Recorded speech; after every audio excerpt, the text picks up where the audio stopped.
राधे राधे महाराज जी। महाराज जी, भगवान श्री कृष्ण जी गीता में कहते हैं कि सब धर्मों को त्याग कर मेरी शरण में आओ, मैं सब पापों से मुक्त कर दूंगा। महाराज जी, यहाँ सब धर्मों को त्यागने का क्या अर्थ है? जैसे हम किसी के पति हो सकते हैं, किसी के पुत्र हो सकते हैं, किसी के भाई हो सकते हैं, किसी के मित्र हो सकते हैं, लोक में हमारा कोई पद हो सकता है, व्यवहार में हमारा कोई स्थान हो सकता है।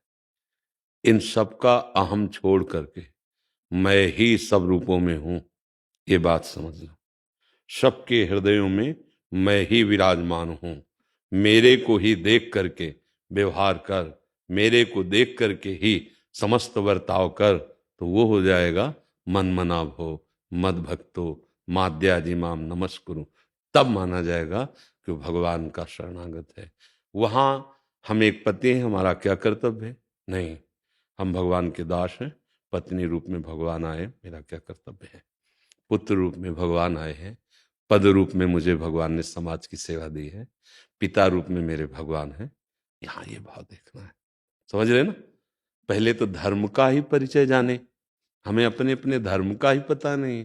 पहले तो अधर्माचरण में जो हमारा मन लग रहा है उससे हटाएं हम, तब धर्म में चले। फिर भगवान करे उन धर्मों का कर्ता भाव भी छोड़ दे और मेरी शरण में हो जा, अर्थात तू मेरा भक्त बन करके व्यवहार कर।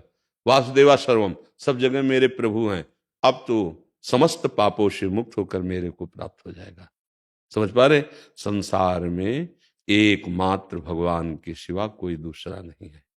मत्ता परतरम नान्यत किंचिदस्ति धनंजय।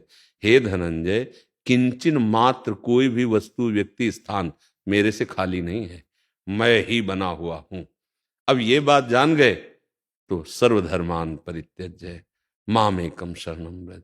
कैसे?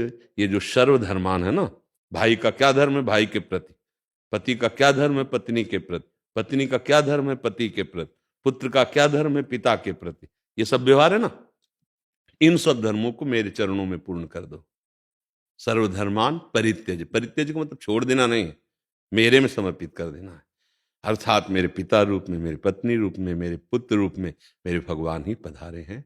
मैं अपने कर्तव्य का निर्वाह करते हुए इन भगवान की पूजा करूंगा। तो भगवान कह रहे हैं कि फिर मैं सारे तुम्हारे जो संचित कर्म पूर्व के जमा है उनको भस्म कर दूंगा। अगर क्रियमाण में गलती होती तो मैं उसे नष्ट कर दूंगा और प्रारब्ध को भोगने की शक्ति दूंगा और तू मेरे को प्राप्त हो जाएगा। समझ में आ रही बात? ऐसा नहीं है कि सब कुछ त्याग कर कहीं भाग के जाने की बात कही जा रही हो, ऐसा नहीं।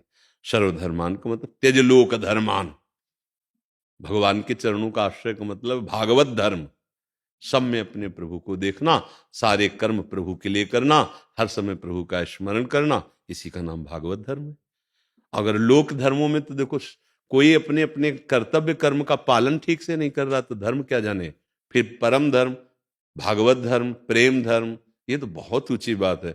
धर्म का पालन नहीं कर रहे, थोड़ा प्रतिकूल हो जाए पत्नी तो देखो कैसा व्यवहार करते हैं, थोड़ा प्रतिकूल हो जाए पति तो कैसा व्यवहार करते हैं, थोड़ा प्रतिकूल हो जाए माता पिता तो हम कैसा व्यवहार करते हैं। तो धर्म ही नहीं है। अनुकूलता को धर्म नहीं कहा जाता। जो अनुकूल और प्रतिकूल दोनों की परवाह ना करके अपनी निष्ठा से धर्म का पालन करता है वही धर्मात्मा कहा जाता है। समझ पा रहे हैं आप?